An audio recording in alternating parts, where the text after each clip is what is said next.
Kalau sholat kan sampai ngangkat tangan Allahu Akbar gitu kan. Ini hukumnya apa? Kapan sunnah mengangkat tangan? Assalamualaikum warahmatullahi wabarakatuh. Waalaikumsalam warahmatullahi wabarakatuh. Alhamdulillahi rabbil alamin. Wassalatu wassalam ala al-mab'uthi rahmatan lil alamin. Sayyidina wa maulana Muhammadin wa ala alihi wa sahbihi ajma'in. Rabbi israh li sadri wa yassir li amri wahlul 'uqdatan min lisani yafqahu qawli. Wahdi qalbi wa saddid lisani. Subhanaka la ilma lana illa ma 'allamtana innaka antal alimul hakim. Wa tub alaina innaka antat tawwabur rahim. Wala hawla wala quwwata illa billahil aliyyil azim. Amma ba'du.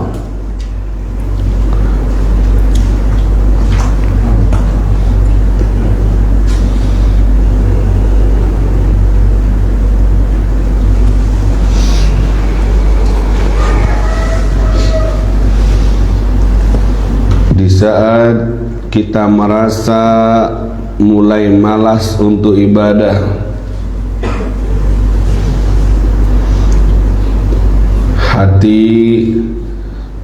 serasa keras, berat untuk dibawa zikir,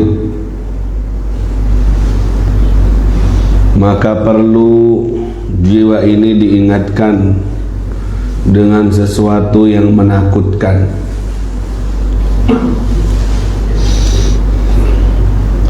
Datangilah kuburan untuk melihat masa depan.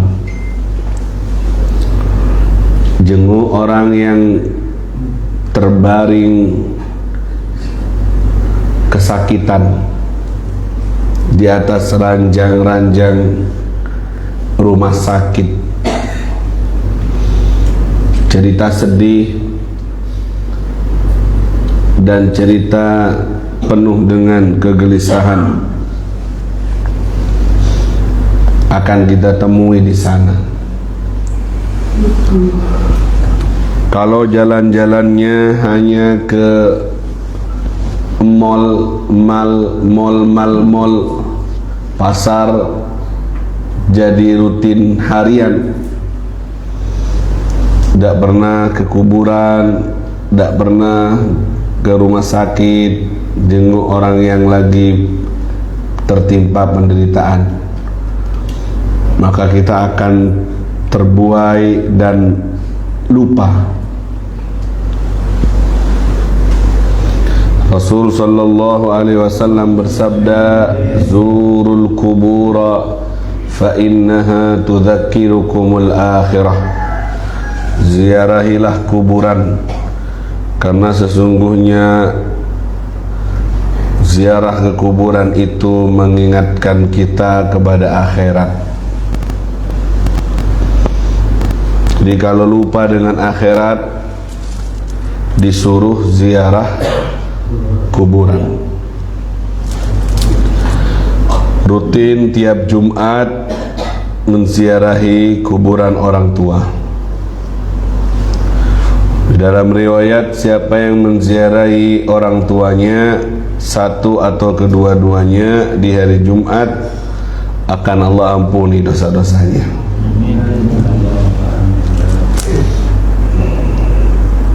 Jadikan rutinitas,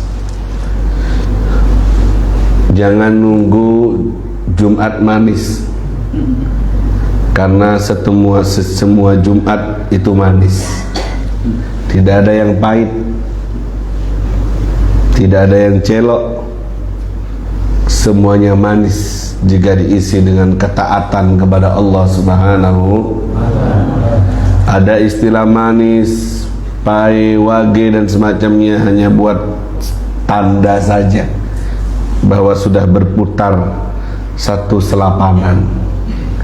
Walau hakikatnya Sayyidul Ayyam, pemimpin dari semua hari, adalah hari Jumat, dan hari yang terbaik, hari Jumat, hari terbaik, hari yang tidak bermaksiat kepada Allah di dalamnya. Ini hakikat menatap masa depan, ziarah ke kuburan. Biarkan batu-batu nisan itu berbicara kepadamu, kepada dirimu yang lagi malas untuk ibadah. Biarkan kuburan itu berbicara kepadamu yang lagi malas beribadah, bahwa aku dulunya seperti kamu, hidup di atas muka bumi, berjalan, berlari, ketawa, sedih dan semacamnya. Kini terbujur kaku, tidak bisa berbuat apa-apa, nunggu sampai hari kebangkitan. Lebih lama daripada kehidupannya yang sudah di alam dunia. Coba orang sebelum kita itu di dunianya ada yang cuma 50. Imam Nawawi 47 tahun, yang ngarang kitab Minhajut Thoribin, ngumpulin hadis Riyadhus Shalihin, Arba'in Nawawi, kitab Raudhah, banyak, syarah Muslim. Umurnya cuma 47 tahun di dunia. Sampai sekarang nunggu di alam kubur. Sudah berapa tahun nunggunya?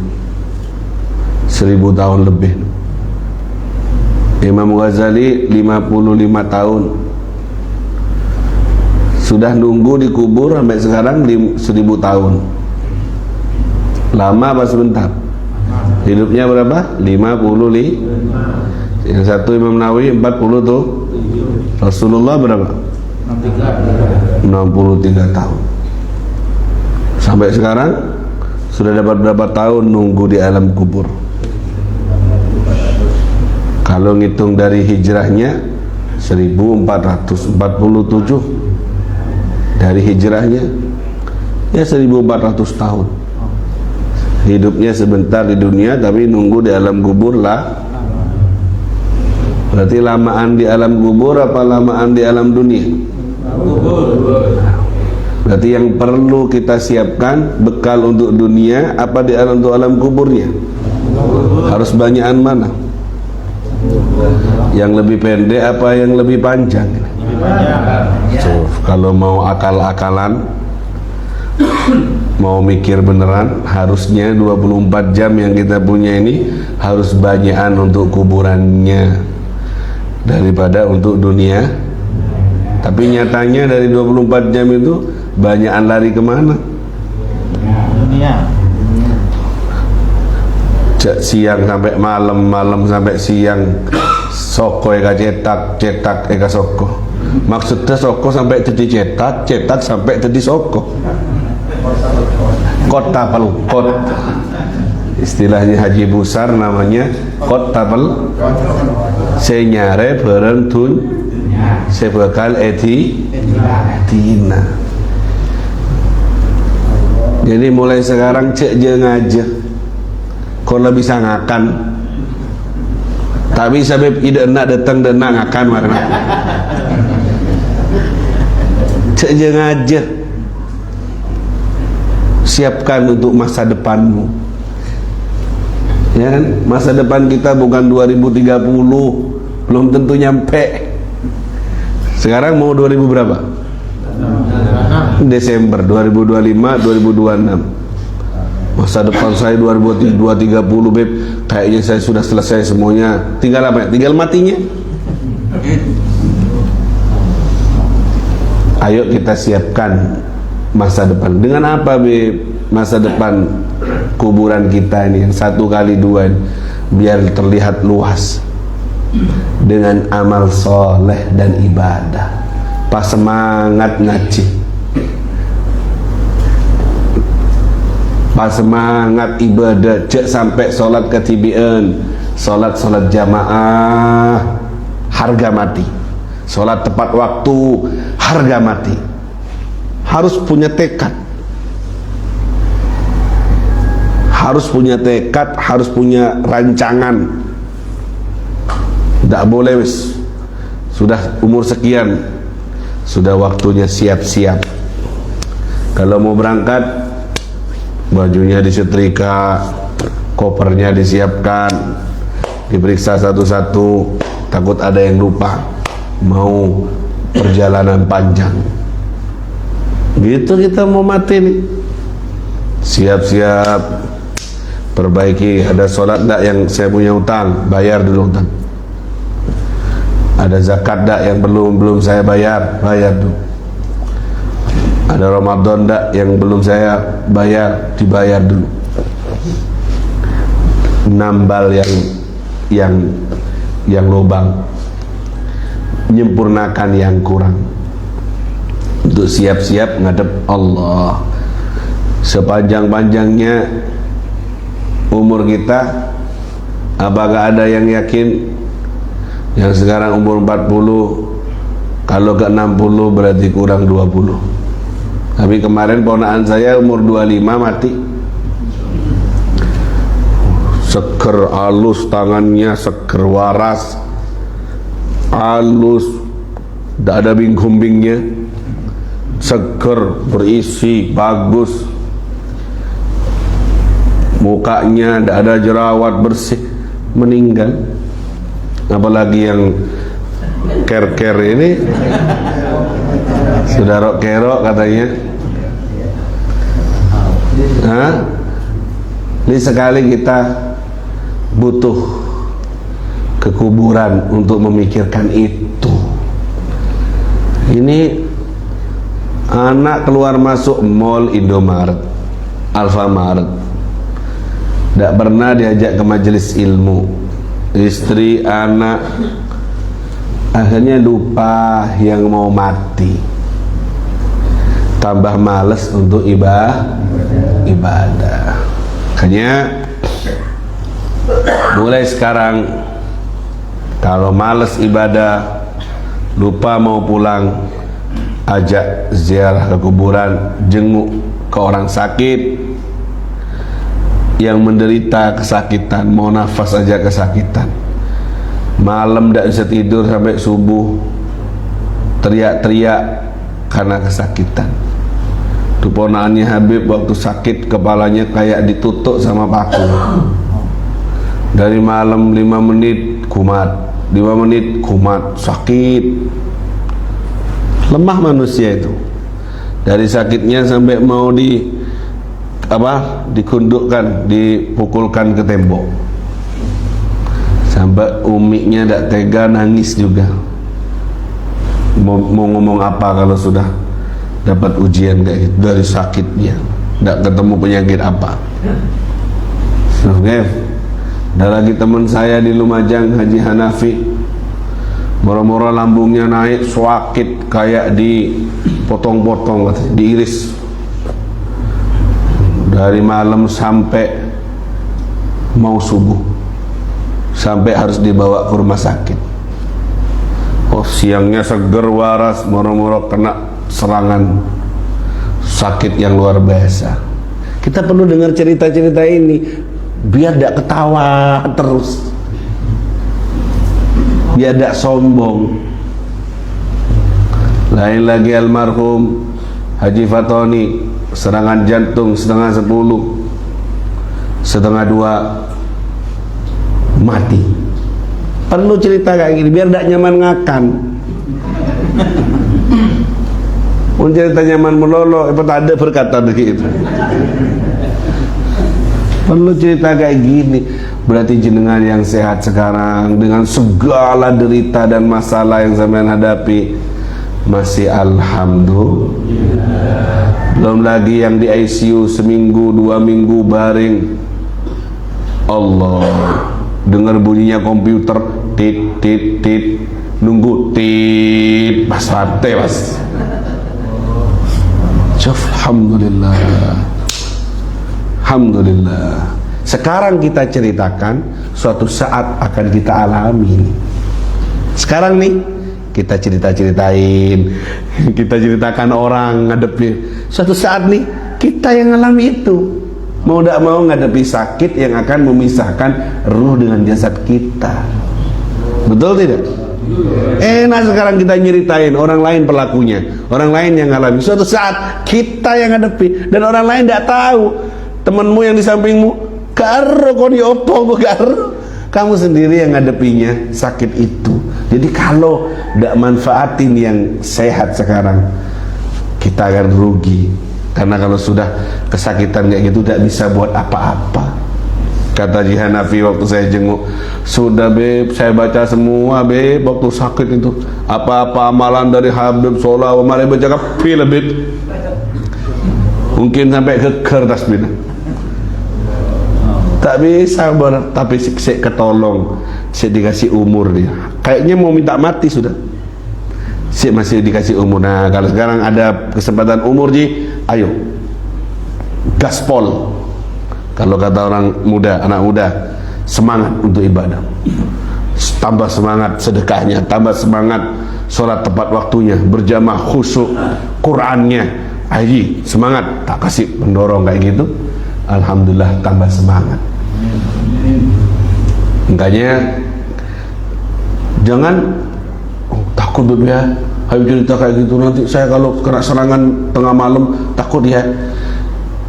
Takut tapi kamu diem, tidak mau bergerak, itu pasti semua kita akan melewatinya. Kalau memang benar takutmu, maka siapkan dari sekarang dengan banyak berdoa, dengan doa selamat yang ada di majmu' itu. Nas'aluka ziyadatan fid din wa barakatan fil umur wa sihatan fil jasad wa sihatan fil rizki taubatan qabla al maut syahadatan wa hawwin alaina. Apa artinya hawwin? Hawwin pakempang, pademang. Ngerti demang? Ringankan, gampangkan dalam menghadapi sakaratil. Saya minta itu sekarang. Hampir doa-doa saya selipkan itu. Setelah jenguk banyak orang mati saya ini, mak takut, merengis. Yang satu merasa diiris-iris perutnya, yang satu merasa kepalanya dibenturno dari sakit. Akhirnya doa saya untuk masa depan, hawin alaina fi sakaratil. Letak mikir lancar jalan raya, lancar usaha, lancar norok buntek lah. Apa arti lancar? Tapi mana sakaratul mautnya menyakitkan. Lupa tidak dengan lancarnya itu? Semua rasa sakitmu, semua kesedihanmu, semua permasalahan duniamu akan terlupakan dengan kuatnya rasa sakit yang akan dialami saat sakaratil. Kayaknya pesannya Habib, baca itu doa selamat itu ya, tambahi dengan wahawin alaina. Sekarang nyander angin sepoi-sepoi pah mate tak ada apa-apa lah, tak usah tak ikut pelkot yang besar.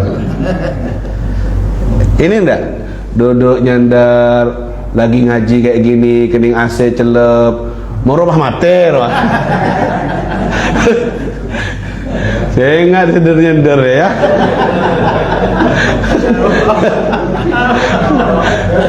Tak nyandar beb cuma nondu beb pada. Sallallahu Muhammad. Tapi kan enak gitu. Kita kan kalau dengar ada orang mati, enak beb, tidur beb, Moral hilang. Kayak ceritanya siapa itu? Sayyidah Fatimah. Sayyidah Fatimah sebelum wafat bilang sama Asma atau siapa itu pembantunya, nanti kalau sudah tidak terdengar suara dari kamar aku ngaji Quran, berarti aku sudah tiada. Masuk bersuci, masuk ke kamar, sibuk dengan Quran, lama-lama suara itu mulai hilang, pelan hilang. Setelah dilihat lama tidak ada suara, ternyata meninggal dunia dengan Qurannya dalam ibadah. Nyusul ayahnya yang sudah dikasih info sebelumnya. Waktu sakaratul maut ayahnya bilang, anti awwalu ahli baitin luhuqan bi, kamu adalah keluarga saya yang pertama nyusul saya. Senyum Sayyidah Fatimah. Sebelumnya nangis.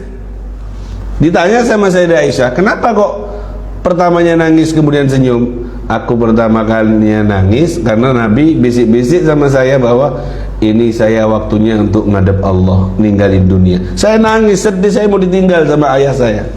Terus yang kedua, Nabi bisik-bisik sama saya, ngasih informasi bahwa saya adalah keluarganya yang akan pertama kali nyusul Rasulullah. Saya senyum, berarti tidak lama-lama saya di dunia ini tanpa ayah saya. Ahli sejarah mengatakan 2-4 bulan setelah wafatnya Nabi, nyusul Sayyidah Fatimah meninggal dunia dengan cara kayak tadi.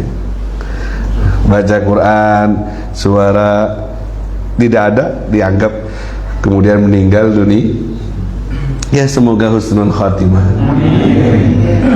Dijadikan abd ihsan, bukan abd imtihan. Hamba yang selalu dapat kebaikan, bukan hamba yang selalu diuji dengan ujian yang menyakitkan. Tidak. Amin ya rabbal.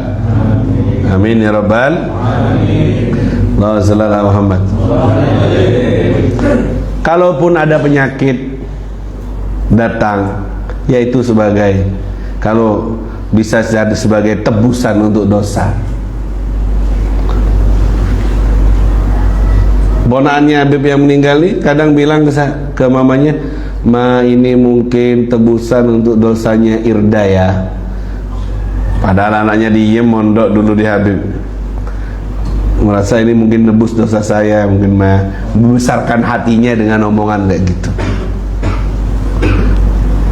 Hah? Sakit menaun, capek enggak? Jangan yang ngadepi, yang ngerawat aja capek. Sampai doa, ya Allah mun kasokan ajunan da bontut Gusti. Gitu kan doanya orang yang ngerawat sudah bertahun-tahun, nyerah sudah. Kalau jenengan bekerso pundut sampun ikhlas kulo, karena capeknya ngerawat orang yang berpenyakit nas'alullah al-afiyah. Semoga kita jenengan, kita semua dapat afiat, dapat kelembutan takdir, ya, kelembutan takdir dari Allah untuk kita, keluarga kita, anak-anak kita, dan semua sahabat kita. Amin ya rabbal. Saya dapat doa dari Habib Amin Al-Hinduan, guru saya, dapat dari ayahnya Habib Muhsin Al-Hinduan. Doa ini dapat dari Kiai Syamsuddin, mursyid Thariqah Naqsyabandiyah, mimpi Rasulullah, dikasih doa ini. Ternyata kemarin saya ketemu dengan Kiai Nur Soleh Gus Nuris, yang masih peripeannya Gus Nasih, putranya Kiai Hamid Pasuruan. Dia baca doa ini juga. Dapat mana Kiai Hamid? Habib, Masya Allah, saya ngamalkan doa ini dari saya SMP dulu apa SMA ya, mondok dulu, dapat dari Habib Amin doa ini. Ternyata orang wali, dia dapat dari gurunya, dari waliullah Kiai Hamid, saya dari guru saya Habib Amin, dari Habib Muhsin. Apa isinya? Doa lutuf, doa kelembutan takdir, biar ketentuan yang tertulis lembut, tidak kasar, tidak keras hidupnya. Mau ndak? Udah pasti mau kayaknya. Mau ndak? Mau. Wani piro?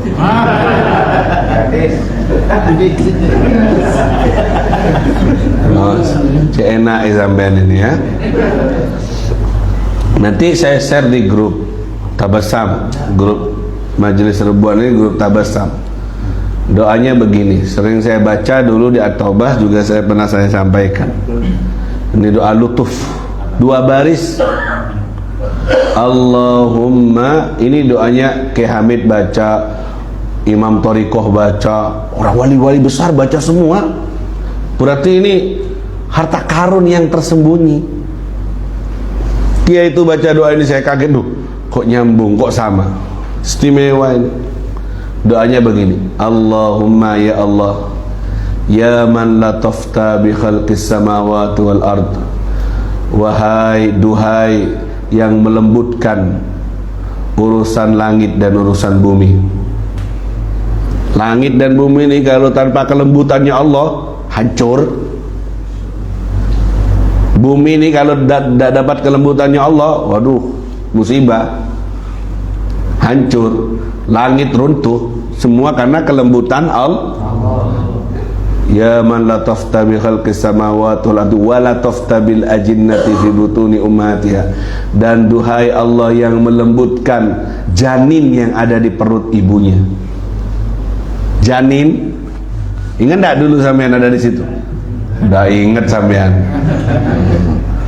Janin yang ada di perut ibu itu bisa hidup dengan kehidupan rahim sempit kayak gitu. Bisa hidup itu karena kelembutannya Allah. Duhai yang melembutkan urusan langit, urusan bumi, dan melembutkan janin yang ada di perut ibu. Ultuf bina Allahumma ya man latafta bil samawati wal ardi wa latafta bil ajinnati fi butuni ummatiha ultuf bina fi qadaika wa qadarika lutfan yaliku bi karamika ya arhamar rahimin. Lembutkan kepada kami dalam ketetapan takdirmu yang sudah kau tentukan. Kami sebagai hamba harus manut, harusnya lembutkan ya Allah ketetapanmu, takdirmu yang telah kau berikan kepada kami dengan kelembutan yang sesuai dengan kemurahanmu, rahman rahimmu, sesuai dengan kebaikanmu. Intinya apa? Minta dilembutin takdirnya supaya tidak keras, tidak parah, tidak bahaya, tidak menyakitkan, ya, supaya semua ketentuan Allah diselimuti dengan lutuf, dengan kelembutan takdir. Ini kalau sudah diselimuti kelembutan, sakit kamu, tapi sakitnya lembut gitu loh. Kamu harus menghadapi masalah itu, tapi masalah itu nanti diselimuti lembut, jadi ringan gitu loh. Ke kamu ngadepinya ringan. Orang lain ngelihat kamu tersiksa, ya, kasihan orang itu.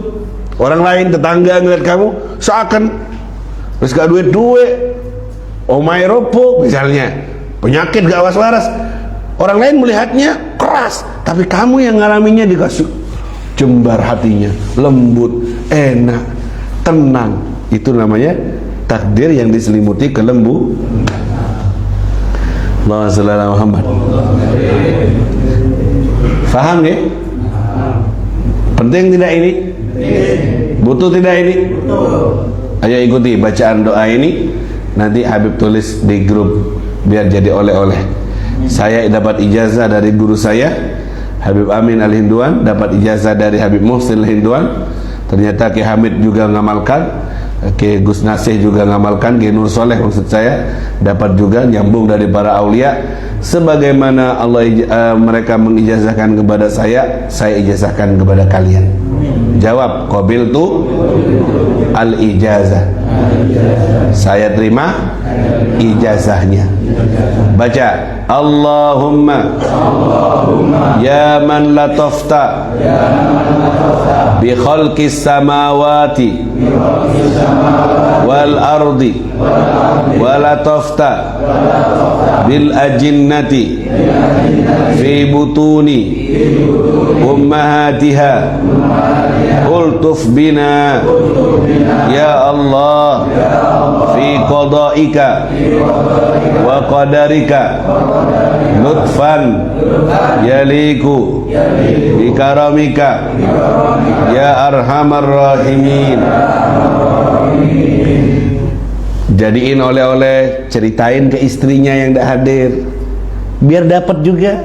Ceritain ke anak, ini andalanku lah untuk mengarungi kehidupan dalam kelembutan takdir. Sebaik-baik oleh-oleh kasih, tulis, nih amalkan, ini bacaan luar biasa untuk kita dapat ketentuan yang diselimuti kelembutan takdir dari Allah Subhanahu wa ta'ala. Jangan rembuan bek bocor, rembuan dunia terus. Rembuan sekali-sekali nih sungkan beb, gak biasa beb, anu beb, gak enak beb, gak enak. Sampaikan suaranya Habib kalau kamu gak enak. Kan biasanya sungkan gak enak ya suami istri kalau bab agama gimana gitu, apalagi suaminya jadi imam yang gak gena, yang gena istrinya langsung disemprot, ngono ae langsung dimentakno. Pokoknya subuhmu loh sing tepat waktu cuma rebut tok. Langsung dijawab gitu. Wingi ndi kon wingi ndi. Kon lo tangi rebut tok mulane no Habib. Enggak ngono kalau Senin, rebumu hanya Rabu saja. Apa? Subuhmu hanya Rabu saja. Kan biasa langsung mentah kita. Ya wes dek, aku cuma borong wes. Ya, jangan ya, tetap semangat ya. Muhammad. Dan beda-beda ini cerita rumah tangga macam kalian ini semuanya. Ya, mudah-mudahan semuanya kebahagiaan rahmat Allah. Itu mukadimah terlalu panjang tapi bermakna insyaallah. Sekarang saya akan lanjutkan sebelum ke Sulamul Taufik, masih sunnah-sunnahnya sholat. Di pertemuan yang sebelumnya sunnah sholat dibagi 3. Sunnah sholat sebelum melakukan sholat, sunnah sholat di saat melakukan sholat, dan sunnah sholat setelah. Kita nyampe di mana? Di saat melakukan sunnah-sunnah, di saat melakukan yang sebelum sholat sudah selesai, panjang, habis 3 minggu atau 4 minggu kita melewatinya. Sekarang sunnah-sunnah di saat melakukan sholat.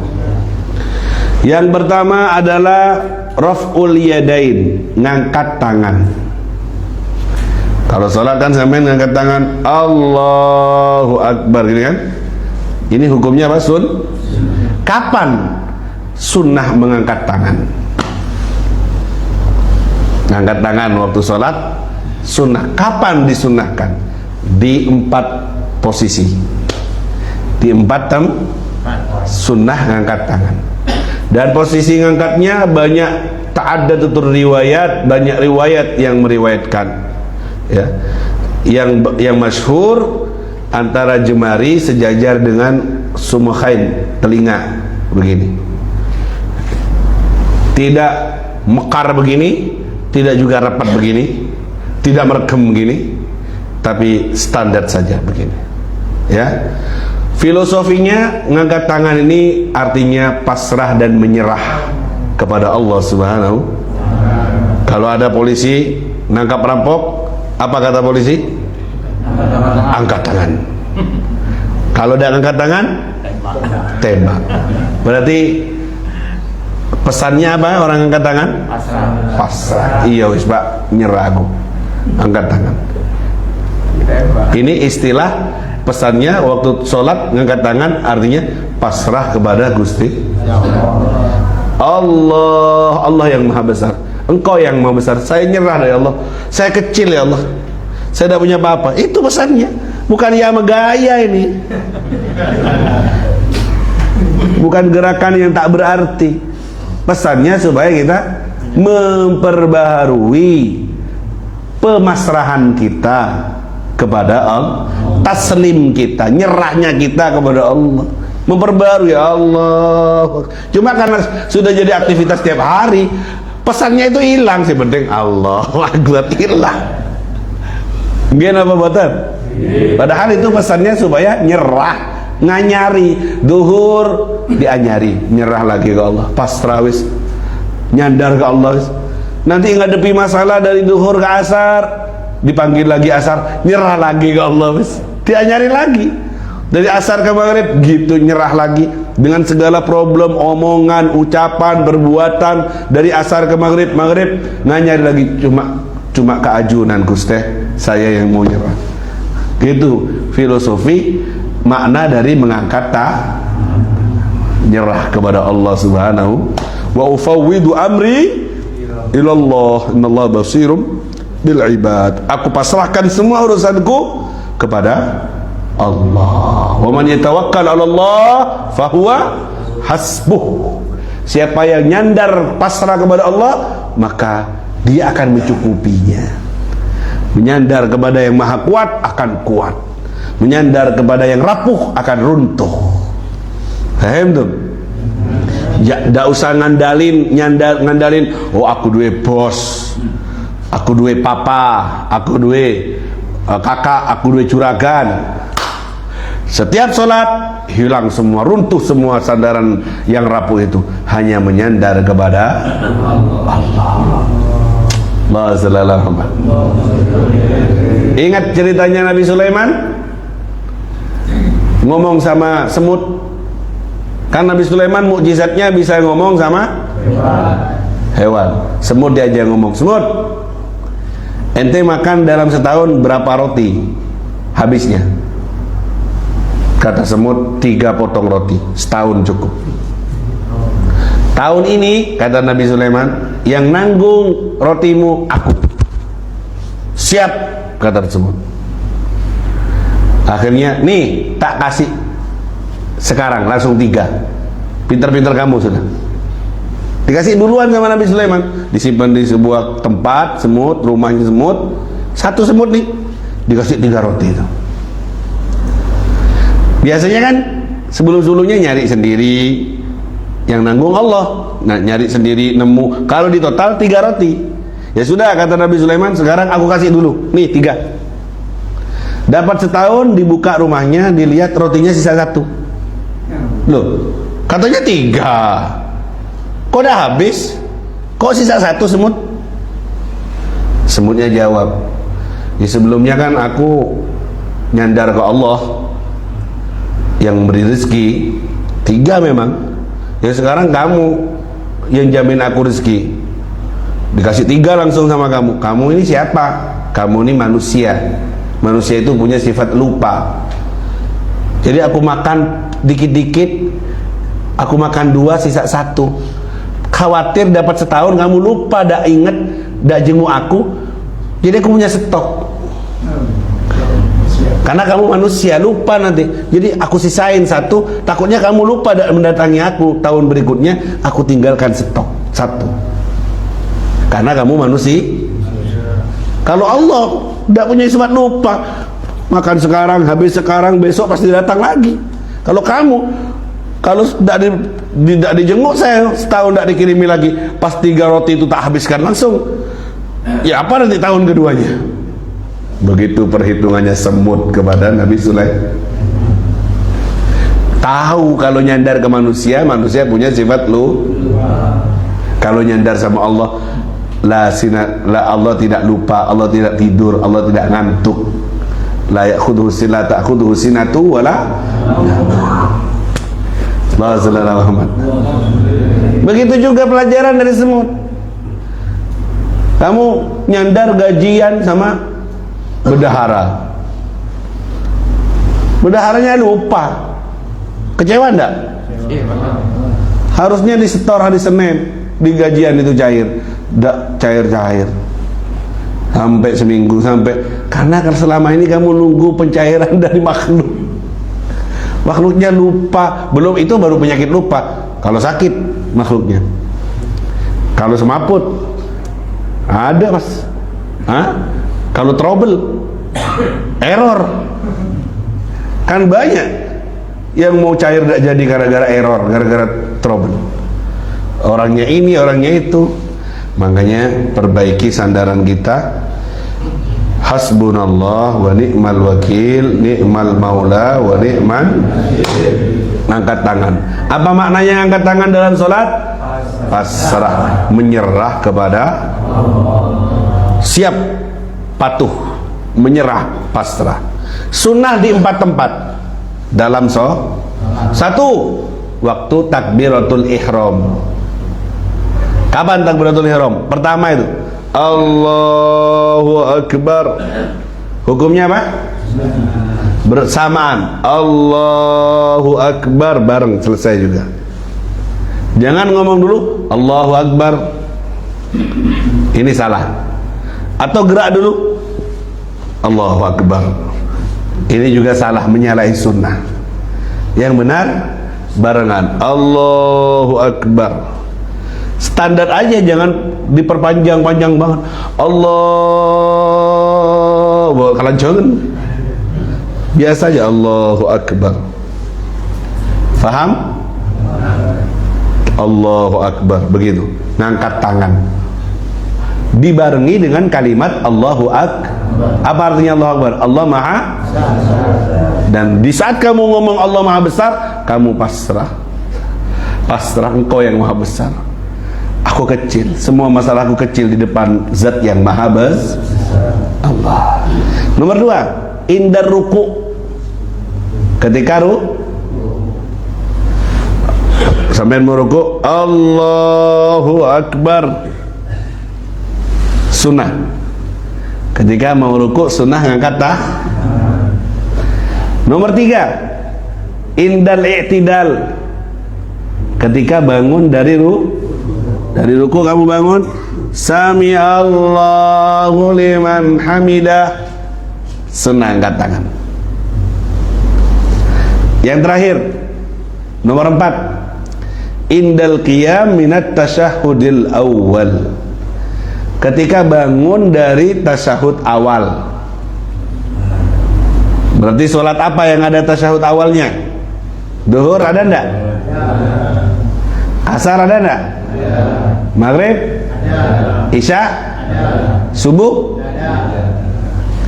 Ada enggak tasyahud awal? Faham enggak tasyahud awal ini?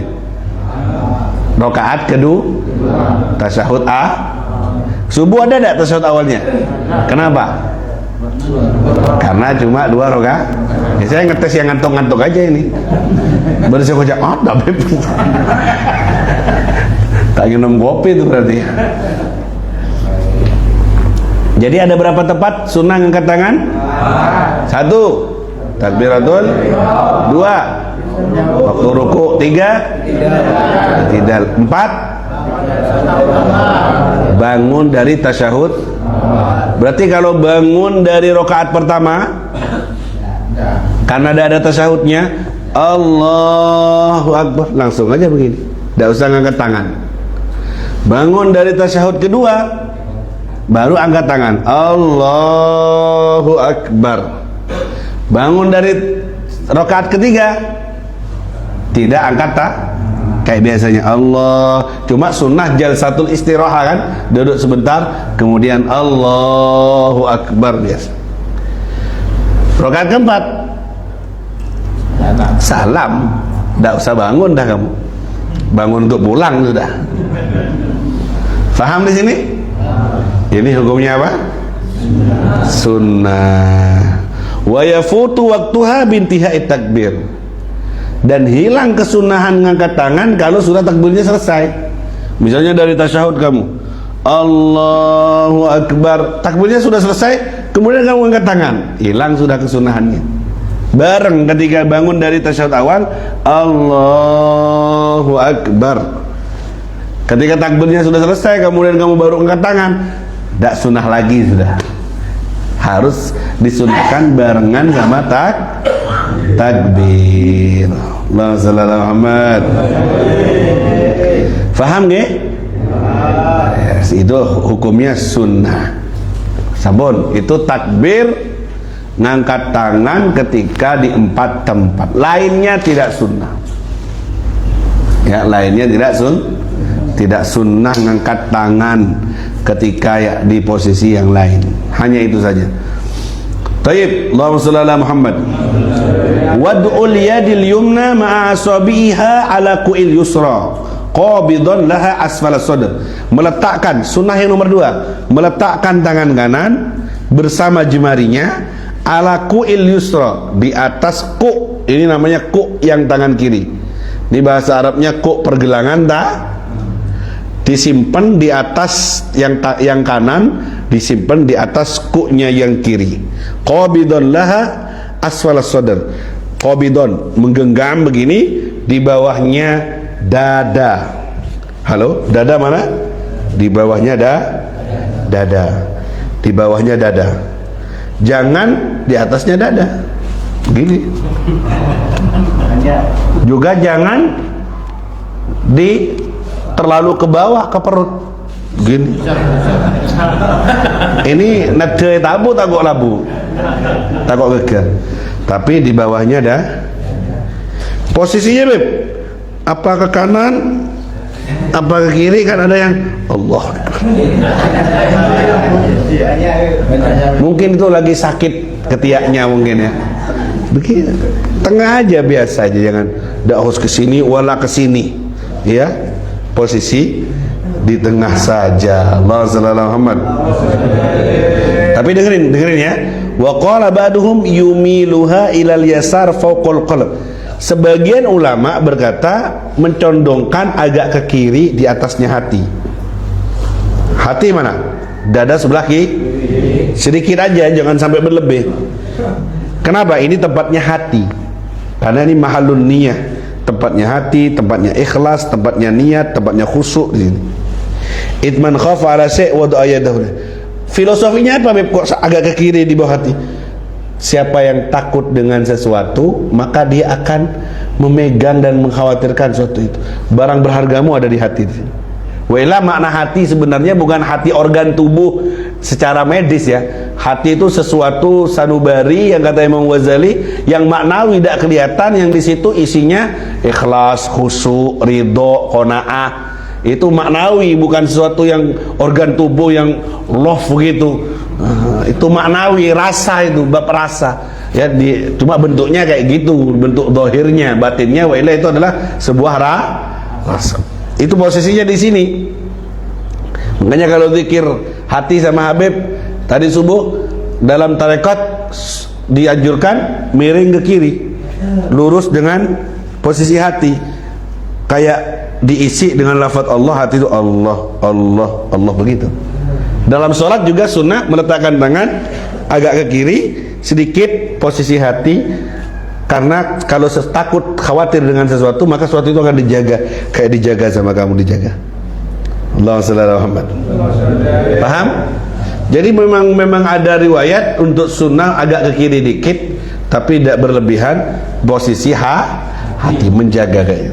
Karena ini yang paling berharga. Idza saluhat saluha sairul jasad, wa idza fasadat fasada sairul jasad, ala wahyal qalb. Kalau bagus ini hati, bagus semua jasadnya. Mata, telinga, tangan bagus. Kalau jelek ini jelek semuanya. Presidennya tubuh apa? Hati nanti melempar ke akal. Set. Baik, keluarlah suara baik, keluarlah gerakan baik. Kalau hatinya buruk, keluarlah ke akal isyarat yang buruk. Akalnya akhirnya juga keluarkan energi yang saraf-saraf, ayo kerjakan yang buruk akhirnya. Ini tergantung isi hatinya ini ya, kalau diisi baik maka akan mengirimkan sesuatu yang baik ke akal dan sarafnya, sehingga semua tubuhnya akan bekerja yang baik. Dan hati ini baik dan buruknya dari mana? Allahumma shalli ala Muhammad. Baik dan buruknya ini dari mana ini? Satu, dari makanan. Kalau haram jadi efek kekerasnya hati, makanan haram. Kemudian corongnya hati ini mata, telinga, itu ibarat apa itu? Memangsa semua yang dilihat, merekam ke hati. Telinga yang didengar masuk ke hati. Itu yang bikin merubah putih hitamnya hati. Kalau yang dilihat baik terus, yang didengar baik terus, masuk ke hati, akhirnya baik. Keluarnya juga akan baik. Kalau yang dilihat maksiat terus, haram terus, akhirnya semua hitam dan gelap gulita. Melihat wajahnya orang kafir dengan pengagungan, penghormatan, mengidolakan, melihat dunia dengan pengagungan, ngerasin hati sampai 40 hari. Na'udzubillahi min. Faham ya? Meletakkan tangan di bawah dah. Nomor 3, Allahumma shalli ala Muhammad. Kurang 8 menit. Nomor 3. Mari tak letolen kecem. Nomor 3, an-nadharu ila maudhi'is sujud. Sunnah di waktu sholat ngelihat ke tempatnya sujud. Allahu Akbar, ngelihat ke tempat sujud. Walau shalla khalfal Ka'bah au khalfa nabiyyin. Allah. Walaupun sholat di belakangnya Ka'bah atau di belakangnya Nabi. Imamnya Nabi misalnya, orang istimewa, tetap sunnah ngelihat tempat sujud. Kita kan kadang kalau imamnya ulama besar itu penasaran, oh sholat sambil ngelihat imamnya. Iya kan? Ayo sunnah walaupun imamnya Nabi ataupun sholat di belakang Ka'bah, lihat maudhi'us sujud, tempatnya sujud. Ada juga saya pernah baca kalau sholat depan Ka'bah sunnah ngelihat Ka'bah karena menyatukan antara dua pahala, pahalanya sholat depan Ka'bah dan pahalanya melihat Ka'bah. Karena Allah nurunkan 120 rahmat, 60 untuk yang tawaf, 40 untuk yang sholat depannya, 20 untuk yang ngelihat. Jadi kalau kamu sholat depan Ka'bah, kamu sholat dapat 40, kamu ngelihat dapat 20, dapat 60. Sebelumnya kamu tawaf dapat 120. Rahmat Allah Subhanahu. Tapi di sini walau shalla khalfal Ka'bah, walaupun sholat di belakang Ka'bah atau di depannya, di belakangnya Nabi, tetap sunnah melihat tempat sujud. Okay. Makanya tempat sujudnya kalau beli sajadah, beli yang polos, jangan banyak-banyak gambar. Sampai beli karpet sholat di atas itu, gambar karpetnya macan. Katanya Habib, sunnah ngelihat tempat sujud pak kecil tengah macan. Allahu Akbar. Ihdinas siratal songot macan jadi iya kan? Kalau beli karpet jangan yang gambar bina, tidak dimasukin malaikat. Tamunya juga takut yang mau duduk di atasnya, takut ekrema. Makanya lihat karpet di sini nih, kan Habib beli yang polos, cuma ada bintik-bintik, supaya tidak ada setan peluang untuk masuk ke goda kita waktu sholat. Kadang lihat yang ada gambar kubah-kubahan aja itu, yang jelimet-jelimet gambarnya itu, kadang waktu sholat kita mikir, ya opo sing jahit ini gambarnya. Setan itu masuk. Kemarin saya sholat di Masjid Hanna itu, saya mampir, waduh karpetnya luar biasa, merah, tebel, polos. Saya nyari apa beda karena ternyata pas ukurannya tuh pas gitu loh. Kemarin saya lewat lihat, saya cerita sama Abang Budin, bah di sana, iya Beb, nanti ini diganti Beb yang lebih tebal katanya. Ini untuk muslimatan. Muslimatan memang oleh rekare melolo. Allah saudara Muhammad. Iya tebel, merah, bagus, polos lagi. Saya sukanya polos, sehingga waktu sholat jadi fokus ngelihat tempat bila saya bisa nyerempet muntak tepang bahas seperti ini gitu.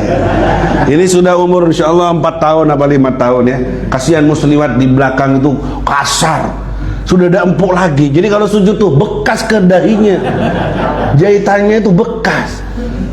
Itu kalau agak lama akhirnya asar sujud, bekasnya sujud hitam-hitam gitu. Illa inda qaulihi illallah, kecuali ketika baca asyhadu an la ilaha illallah.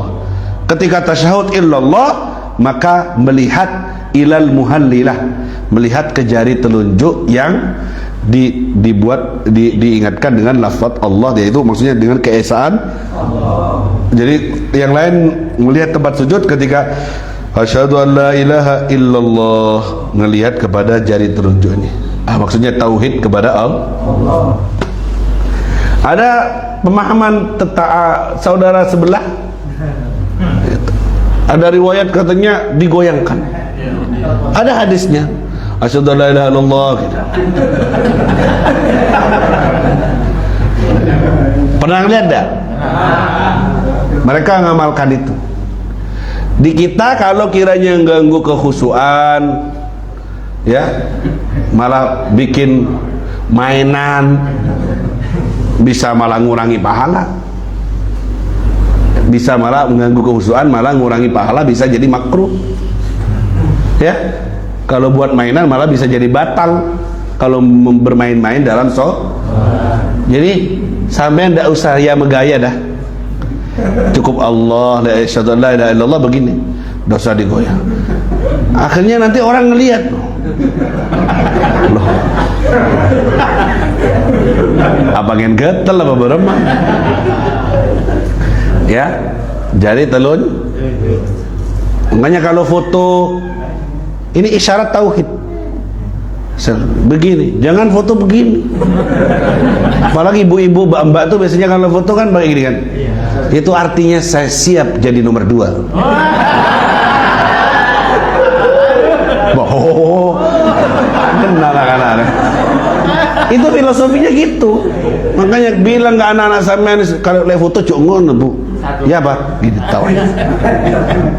Alaiha nahya wa alaiha hidup matiku hanya Allah Subhanahu.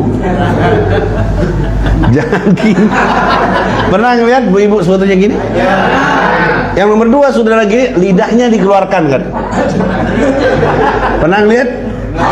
Tangannya begini, lidahnya keluar. Coba suruh zoom. Waktu lidahnya keluar, tangannya kayak gitu. Kayak siapa itu? Siapa? Masalahnya itu banyak umat Islam yang melakukannya, tidak sadar dia. Berarti kalau gini Beb, ya siap jadi. Untung tidak gini. Hati-hati, jangan niru-niru yang viral-viral tidak tahu artinya. Jangan sampai itu adalah istrimu atau putrimu. Jangan sampai kau ngelihat, kau cek HP-nya. Jangan foto kayak gitu deh, lidah dikeluarin, ya. Udah cantik-cantik lidah dikeluarin, mata dimelototin. Kalau orang selfie itu buat aneh-aneh gitu loh.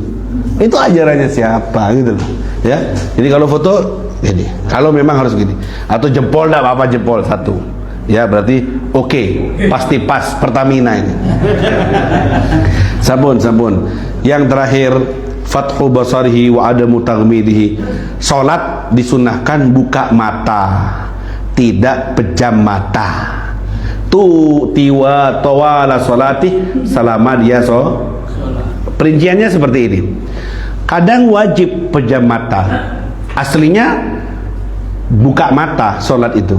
Kadang wajib kama idza kana amamu nisa ajnabiyat. Kalau salat ternyata di depannya ada perempuan yang bukan muhrim.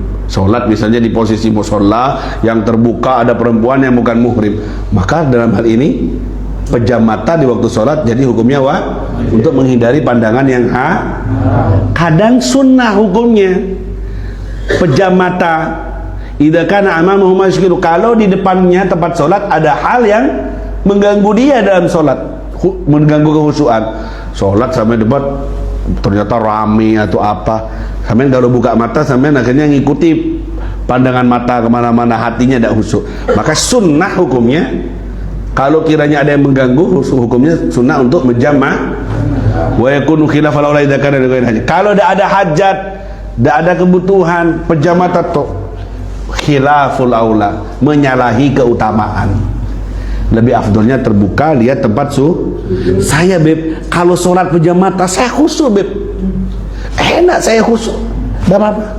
Pejam mata bagi kamu, terutama para imam nih, kalau baca surat panjang imami, kalau pejam mata saya ingat ke surat itu Beb. Tapi kalau sudah buka mata Beb,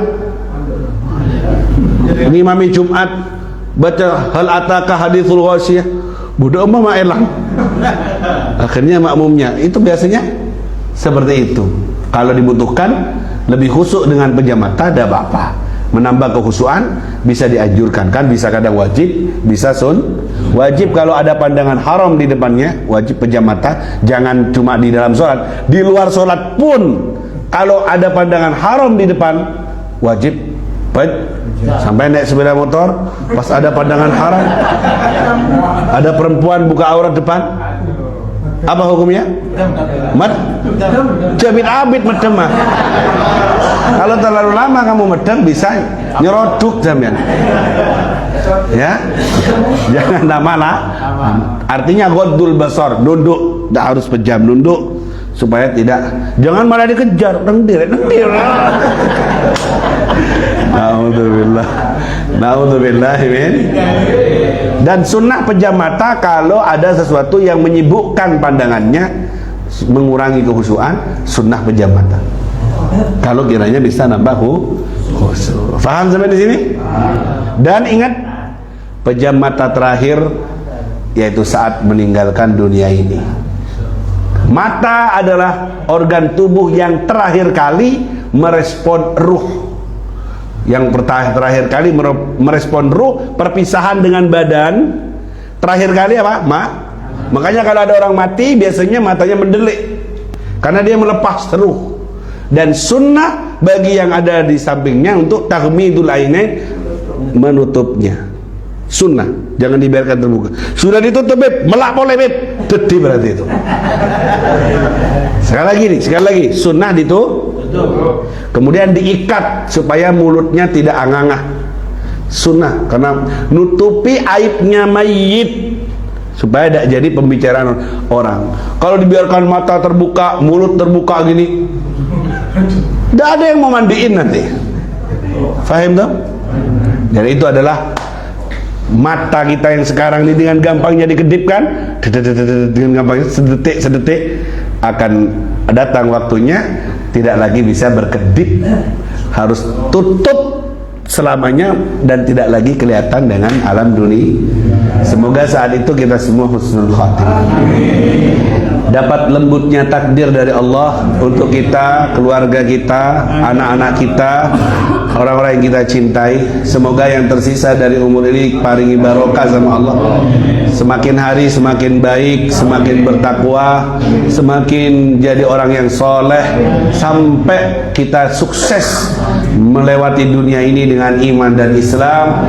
Husnul khatimah indal maut, wa hawwin alaina fi sakaratil maut. Kita baca doa selamat bareng-bareng. Nas'aluka ziyadatan fid din wa barakatan fil umur wa sihhatan fil jasad wa sa'atan fil rizki wa taubatan qabla al maut wa syahadatan indal maut wa hawwin alaina fi sakaratil maut wa afwan indal hisab wa amanan minal adab wa nasiban minal jannah warzuqna an-nadhara ila wajhikal karim. Wa sallallahu ala sayyidina Muhammadin wa ala alihi wa sahbihi wa sallam walhamdulillahi rabbil alamin. Al-Fatihah.